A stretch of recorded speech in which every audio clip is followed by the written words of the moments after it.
बाद देश भर में एलपीजी गैस सिलेंडर मिलना बंद हो जाएंगे। अगर आपने भी ऐसी कोई खबर सुनी है तो जरा ठहरिए और इस खबर के पीछे की पूरी कहानी भी जान लीजिए। दरअसल हाल ही में देश भर में एक खबर तेजी से फैल रही है कि 30 जून के बाद एलपीजी गैस सिलेंडर मिलना बंद हो जाएंगे। लेकिन सच्चाई इससे थोड़ी अलग है, क्योंकि सरकार ने गैस सिलेंडर पूरी तरह बंद करने का कोई आदेश नहीं दिया है, बल्कि कुछ नए नियम और डेडलाइन तय की गई है जिनका असर कुछ उपभोक्ताओं पर जरूर पड़ सकता है। तो आइए चलिए जानते हैं कि सरकार के ये नए नियम क्या हैं, किन उपभोक्ताओं पर इनका असर पड़ सकता है।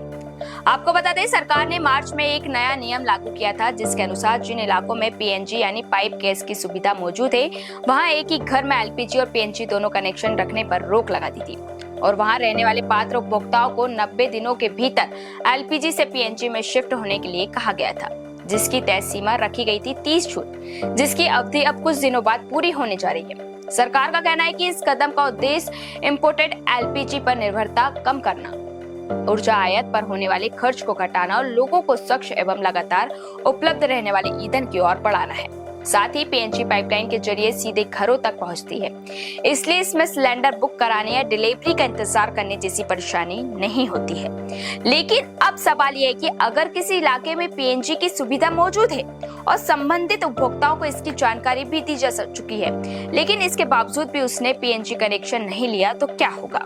तो आपको बता दें, सरकार के आदेश के मुताबिक ऐसे मामलों में एलपीजी की सप्लाई रोकी जा सकती है। वहीं जिन घरों में पहले से पीएनजी कनेक्शन मौजूद है और फिर भी एलपीजी सिलेंडर का उपयोग किया जा रहा है, तो उन्हें अपना एलपीजी कनेक्शन सरेंडर करना पड़ सकता है। हालांकि जिन क्षेत्रों में अभी तक पीएनजी नेटवर्क नहीं पहुंचा, वहां रहने वाले लोगों को चिंता करने की बिल्कुल भी जरूरत नहीं है। ऐसे उपभोक्ताओं को पहले की तरह एलपीजी सिलेंडर मिलता रहेगा और उनकी गैस सप्लाई पर किसी तरह का असर नहीं पड़ेगा। यानी यह नियम केवल उन्हीं इलाकों पर लागू होते हैं जहां पीएनजी की सुविधा वास्तव में उपलब्ध है, और तेल कंपनियां भी लगातार लोगों को पीएनजी अपनाने के लिए प्रोत्साहित कर रही है। एचपीसीएल का कहना है कि पीएनजी से उपभोक्ताओं को लगातार गैस आपूर्ति, अधिक सुविधा और बेहतर विश्वसनीयता मिलती है। वहीं इंडियन ऑयल ने भी पीएनजी को खाना पकाने के लिए अधिक स्वच्छ, सुरक्षित और पर्यावरण के अनुकूल विकल्प बताया है। मंत्रालय के आंकड़ों के अनुसार मार्च 2026 से अब तक की बड़ी संख्या में उपभोक्ता एलपीजी से पीएनजी में शिफ्ट हो चुके हैं और लाखों नए पीएनजी कनेक्शन दिए जा चुके हैं और बड़ी संख्या में लोगों ने नए कनेक्शन के लिए आवेदन भी किया है।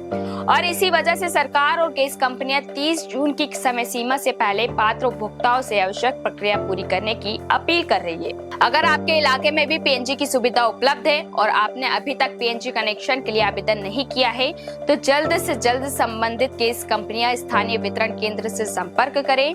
साथ ही अपने दस्तावेज और मोबाइल नंबर अपडेट कर आवश्यक प्रक्रिया पूरी कर ले, ताकि भविष्य में भी किसी तरह की परेशानी का सामना ना करना पड़े। और हाँ, इसी के साथ ही एक और बड़ा अपडेट ये भी है कि एलपीजी उपभोक्ताओं, खासकर उज्ज्वला योजना के लाभार्थियों को 30 जून तक की केवाईसी पूरा करना जरूरी है। अगर ऐसा नहीं किया गया तो गैस सिलेंडर की सब्सिडी बंद हो सकती है। हालांकि सिलेंडर मिलना बंद नहीं होगा। तो कुल मिलाकर घबराने की जरूरत बिल्कुल नहीं है, लेकिन सतर्क रहना जरूरी है। अगर आपके इलाके में भी पीएनजी की सुविधा उपलब्ध है तो 30 जून की समय सीमा को हल्के में न लें। समय रहते जरूरी प्रक्रिया पूरी कर लें, क्योंकि नियमों की अनदेखी भविष्य में आपके गैस कनेक्शन पर असर डाल सकती है।